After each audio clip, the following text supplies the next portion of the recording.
आज दो बच्चे आपस में पार्क में बात कर रहे थे और बात करते करते डिस्कस कर रहे थे। एक उसमें से बोला कि यार तुम्हें पता है यार, मेरे क्लास में एक बंदा है, उसने मुझे आज बहुत तेज मारा। तो दूसरे ने कहा कि क्यों मारा उसने?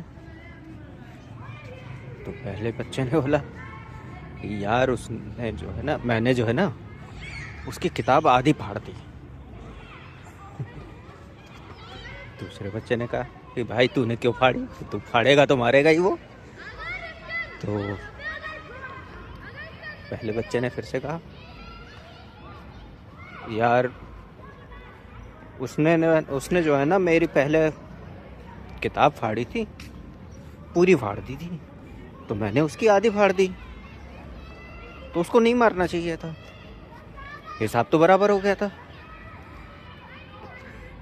तो फिर वो कहता है यार तूने उसकी किताब क्यों फाड़ी?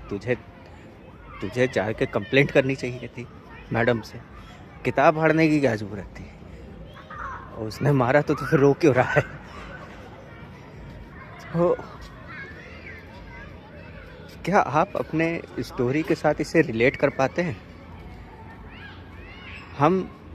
हमारे साथ जो भी अच्छा हो रहा है, बुरा हो रहा है, हम उसके लिए क्या करते हैं? हम किसी मंदिर में, मस्जिद में, गुरुद्वारा में, चर्च में, कहीं पर भी जाते हैं और भगवान से कहते हैं यार मेरे साथ आप एक ऐसा क्यों कर रहे हो, इसको सुधारो, इसको सही करो। बट उस लड़के की तरह जिसकी उसने किताब फाड़ी थी और जिसने जोश में आके दोबारा उसकी किताब फाड़ दी, दूसरे बच्चे की फाड़ दी, उसके पास भी अपनी एक चॉइसेस थी। या तो शांत बैठ सकता था, या तो टीचर से शिकायत कर सकता था, या और भी जो भी चॉइसेस हो सकती थी उसके पास वो ले सकता था। लेकिन जो भी हम रिएक्शन करते हैं, जो भी उसने चॉइसेस ली, उसका एक कॉन्सिक्वेंस बनता है। तो एक चेन ऑफ रिएक्शन क्रिएट होता है। जो भी हमारा एक्शन या रिएक्शन होता है किसी भी चीज़ के लिए, मोस्ट ऑफ द केसेस में हम लोग रिएक्ट करते हैं विदाउट थिंकिंग ट्वाइस। अगर हमें किसी ने कुछ गाली दिया, अगर कुछ बुरा भला करा, हमारी गाड़ी कहीं पे टकरा गई, तो हम दूसरे की सिचुएशन सोचे बिना, समझे बिना, उसने ऐसा क्यों कहा, क्या कहा, हम तुरंत उस पर रिएक्शन देते हैं। This reaction leads to disasters. ये जो चेन रिएक्शन जो बनते हैं, ये अल्टीमेटली कहीं ना कहीं हमें और आपको ही परेशान करते हैं। तो हमें क्या करना चाहिए? पहली चीज़ ये समझ लीजिए कि जो भी एक्शंस, रिएक्शंस, इमोशंस, जो भी चीज़ आप डिस्प्ले करते हैं वो आपकी चॉइस है। ये किसी दूसरे से गवर्नड नहीं होती।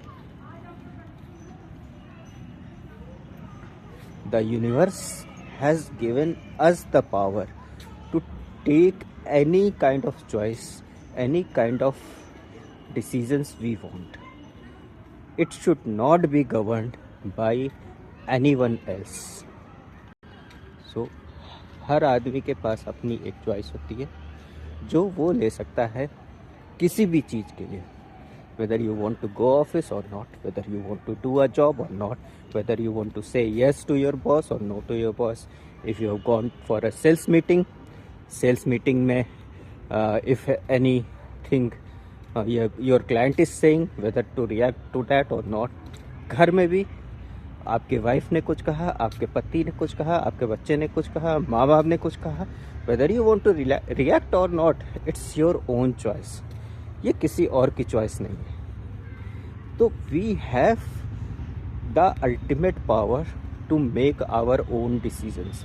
आज आपने क्या कपड़े पहने हैं, किस परिस्थिति में हैं, किस तरह का आपका एक्सप्रेशन है, आपने कितने मेकअप करे हुए हैं, कितना नहीं करा हुआ है, कहाँ पे आप हैं, ये सारी चीज़ों का डिसीज़न आपके पास ही है, किसी और के पास नहीं है। सो अगर आप अपना भाग्य बदलना चाहते हैं, अपने आप को बदलना चाहते हैं, अपनी परिस्थिति बदलना चाहते हैं, तो first change your thought process, be accountable for your own decisions, take every decision as it comes, every action which others do, accept that, but respond, not react to that.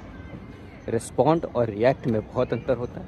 React is instantaneous, without thinking, may or may not be correct, but if you are thinking about what the other is throwing at you, the kind of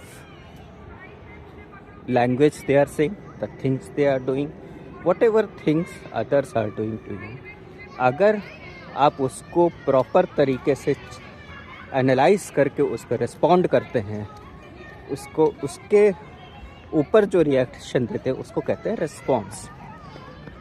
in most of the cases अगर आप 30 second का break देते हैं, what ever things is going on, कितना भी frustration हो, अगर आप 30 सेकेंड का ब्रेक देते हैं और just rethink what has just happened, तो आपका जो डिसीज़न होगा, जो रिएक्शन होगा, जो रिस्पॉन्स होगा, that will be most suitable for you and others as well.